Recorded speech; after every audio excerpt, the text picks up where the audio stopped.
name is Ian Keel, and today I'll be doing my video presentation for Problem 3, Group 6 of Management 3240. So in this project, our group primarily focused on receiving and giving criticism, both receiving and getting it from coworkers, as well as from peers around the workplace. I think that receiving criticism is very important. It's very important for the development of people and of individuals, as well as the organization as a whole.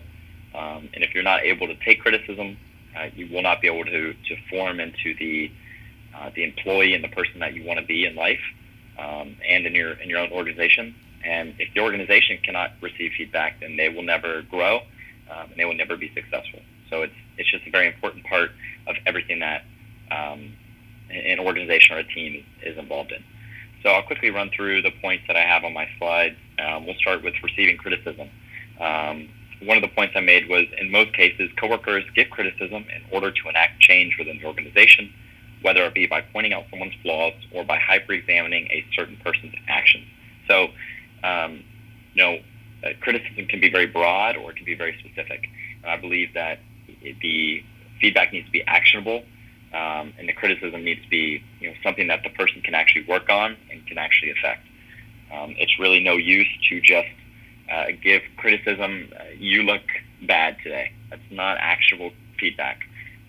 You could come back and say, on the document you just submitted, your formatting is incorrect. Here's what I noticed.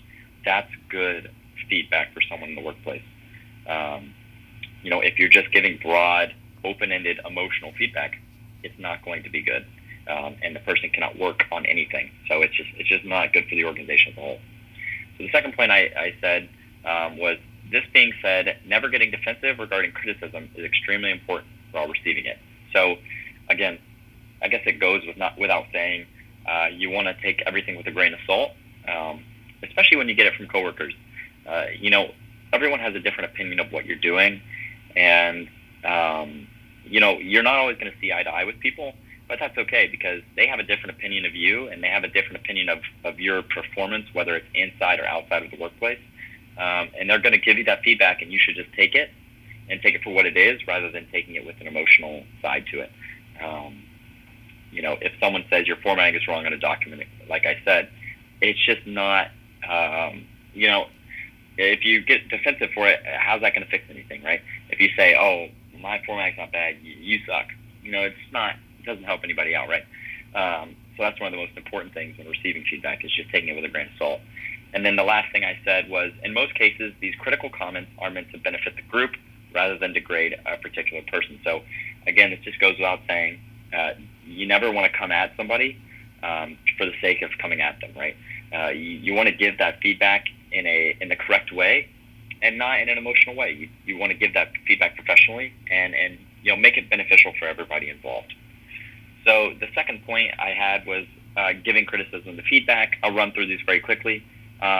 Understanding that the critical comments are not made to be personal attacks, right? Leave the emotion out of it, just give the facts. Imply tact and sensitivity while addressing coworkers. That goes without saying. Don't go up to someone and say, hey, you're an idiot. It's just not the way to do it. And there's also times to give feedback and times not to give feedback. I think the best time to give feedback is in private, not in public. You praise in private and critique in public. I'm sorry, other way around. Critique in private and praise in public. It's one of those things. You don't want to call somebody out on the spot. You want to give them the opportunity to fix themselves, and then when they're back in the public spotlight, they can succeed again. And then a couple specific examples. So our group came up with a pretty interesting couple scenarios, and the one I chose was a team member lacking that initiative to change and adapt based on that feedback. So, for instance, like I said, I created a perfect example.